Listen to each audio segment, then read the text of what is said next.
आज मुंबई, ठाणे, नाशिक सारख्या शहरामध्ये अंमली पदार्थ म्हणजे ड्रग्स, विविध प्रकारचं ड्रग्स सहज उपलब्ध आहे.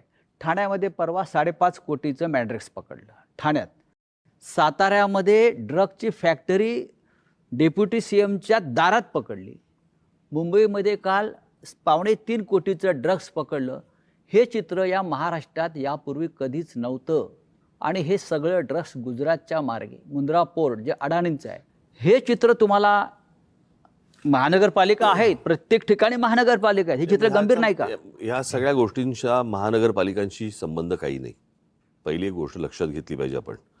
याला केंद्र आणि राज्य म्हणजे या ज्या प्रकारच्या ड्रग्सच्या विरोधातल्या ज्या धाडी या गेल्या 10 वर्षामध्ये बंद झाल्यात आणि साधारणपणे शाळांपर्यंत हा ड्रग्स हा प्रकार आता मुलांपर्यंत यायला लागलेला आहे. शाळेच्या बाहेरच्या पानटपरीवर ड्रग्स मिळत आहे. आणि आपण जर समजा आपण त्याच्या सगळ्या गोष्टींचं जर नीट त्याचं ॲनालिसिस केलं तर राजकारणामध्ये वाढलेला पैसा आणि रस्त्यावरती आलेला ड्रग्स याचा एकमेकांशी काय संबंध आहे तो पण मला असं वाटतं जुळून पाहायला पाहिजे.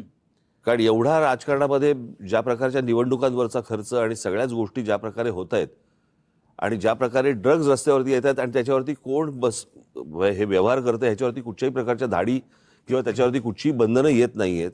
हे काय आहे हे मला असं वाटतं केंद्र आणि राज्य सरकारला विचारणं गरजेचं आहे. नाही